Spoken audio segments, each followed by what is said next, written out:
And joining me now are Ohio's former Republican Governor John Kasich, who shared the debate stage with Donald Trump back in 2016 in Cleveland, and former Obama re-election campaign manager Jim Messina. Governor, you've been there. What's it like to be on that stage, and who has the most at stake tomorrow night? What does Donald Trump risk, if anything, by sitting it out? Well, first of all, I think you kind of have to practice, Andrea. I did a lot of practicing, but also, of course, familiarizing myself with the issues. And as the debates went on, there was one other thing I needed to do.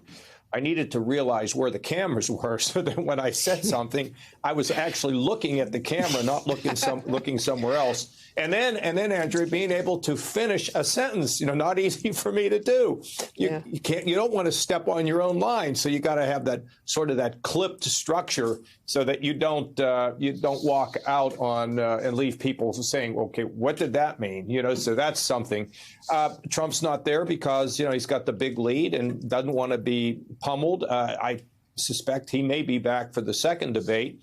And, thirdly, it's going to be interesting to see who can shine. I mean, DeSantis has, got an opportunity here to try to get back on his footing. And that's one that you have to keep your eye on.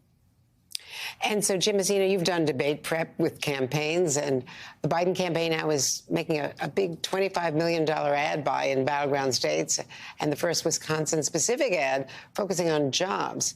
We have a small clip. My name is Kyla, and concrete has been my career. I'm a cement mason by trade. Being a mom is hard. It's just hard in a different way. It's really unique to catch a break. I feel like Joe Biden understands people like me. Good to see you, man. All of the things that Biden fought to get passed help the middle class. Wages are going up around here. The people that I deal with on a day-to-day basis, they're getting a pay raise. So how does Joe Biden counter program by trying to get people focused on what he, points out are his accomplishments on the economy when it's all going to be about Donald Trump? Well, that's exactly what the Biden campaign wants, right? They want the Republicans to continue to double down on the Trump MAGA policies, getting rid of abortion, a federal ban, going after some of these wildly popular programs that are having a manufacturing boom in the Midwest where the governor's from. And at the same time, the Biden campaign is doing what they should be doing, which is focused on the economy, focused on the middle class. And so that contrast, MAGA Republicans versus economic Joe Biden, is exactly the frame the Democrats want tomorrow night in Milwaukee. And to Governor Kasich, abortion is such a big issue in Wisconsin. They have now the Supreme Court, as you know, that has won that seat, so they now have a Democratic majority on the Supreme Court. They've got this, ban that's, going to be on the ballot. What about the whole national issue of abortion? Planned Parenthood is airing ads in the state tomorrow.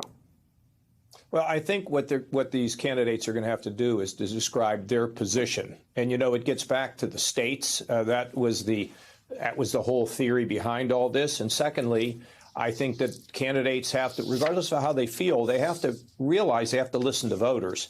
I've said over and over, Andrea, that I think voters don't want extremism on either end. And so I think the sweet spot is somewhere in the middle. It's not satisfying to everyone, but I think that's what they have to talk about. We'll have to see if that issue actually comes up in this debate. I'm not so sure that it will. It's going to be interesting to see how what it gets down to, Andrea, in a way, is what's your vision? How do you excite people? How do you stand out? You can't manufacture it. You have to look for that moment. And when that moment comes, try to knock it out of the ballpark and then stop saying what you're saying and let people digest it. Because as you know, I have a tendency to run on. That's a bad tendency in a debate. Say what you have to say and shut up. There, I've just done it.